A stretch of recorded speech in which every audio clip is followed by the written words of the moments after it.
بسم اللہ الرحمن الرحیم الحمد للہ رب العالمین والصلاة والسلام علی اشرف الانبیاء والمرسلین وعلی آلہ الطیبین الطاہرین المعصومین المظلومین اما بعد فقد قال اللہ سبحانہ وتعالی فی کتابہ المجید وفرقانہ الحمید وقولہ الحق وهو أصدق الصادقين. أعوذ بالله من الشيطان اللعين الرجيم.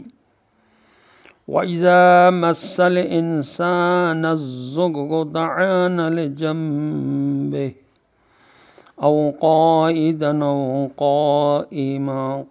قائمة فلما كشفنا عنه ضره مر كأن لم يدعنا إلى ضرر مسه كذلك زين للمسرفين ما كانوا يعملون. صدق اللہ العلی العظیم.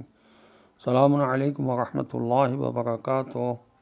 اللہ تبارک و تعالیٰ کا شکر ہے کہ سورہ یونس کی آیت نمبر 12 کی تلاوت کا شرف میں نے حاصل کیا، جس کا ترجمہ یہ ہے کہ انسان کا تو حال یہ ہے کہ جب اس پر کوئی مصیبت آن پڑتی ہے تو کھڑے بیٹھے لیٹے کروٹ ہمیں پکارتا ہے. اس کے بعد جب ہم اس کی مصیبت کو دور کر دیتے ہیں تو وہ ہم سے ایسا چل نکلتا ہے کہ گویا اس نے اپنے برے وقت پر ہمیں کبھی پکارا ہی نہ تھا. اس طرح حد سے گزر جانے والوں کے لیے ان کے برے کام خوب سجا بنا کر ان کی نگاہوں میں خوبصورت بنا دیے گئے ہیں. انسان خدا پرست نہیں بلکہ مطلب پرست ہے.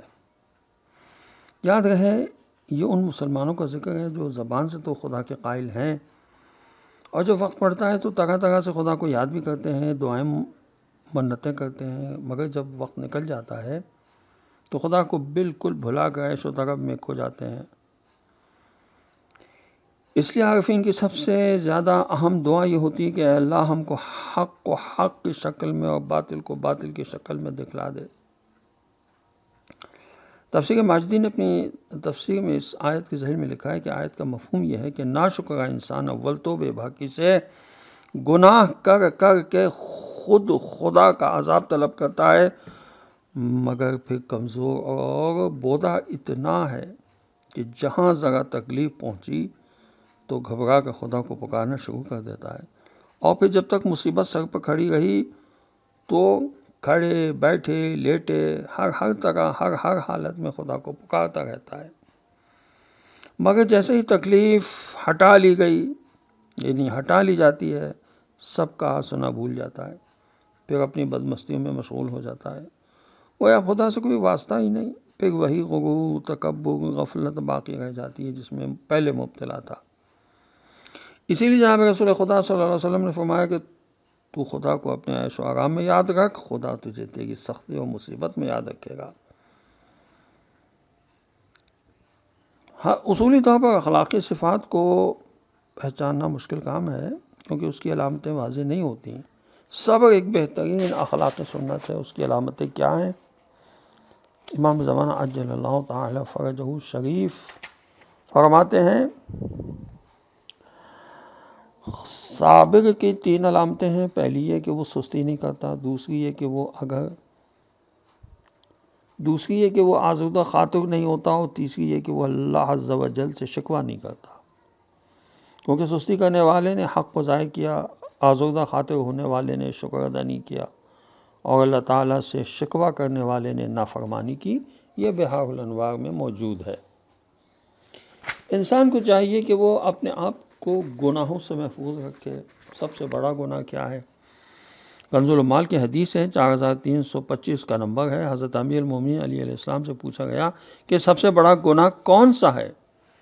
تو آپ علیہ السلام نے فرمایا نمبر 1 عذاب الہی سے بے خوف ہو جانا، نمبر 2 رحمت الہی سے نا امید ہو جانا، اور نمبر 3 رحمت خداوندی سے مایوس ہو جانا. امام جعفر صادق علیہ السلام کی حدیث ہے بحار الانوار کی جلد 79 صفحہ 8 پر کہ انسان کو قتل کرنا کبھی کا گناہ ہے، کیونکہ خداوند عز و جل فرماتا ہے وَمَن يَقْتُلْ مُؤْمِنًا مُتَعَمِّدًا فَجَزَاؤُهُ جَهَنَّمَ خَالِدًا فِيهَا.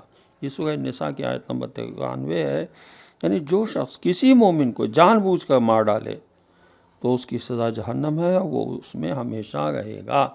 وآخر دعوانا ان الحمد للہ رب العالمین۔ السلام علیکم ورحمۃ اللہ وبرکاتہ۔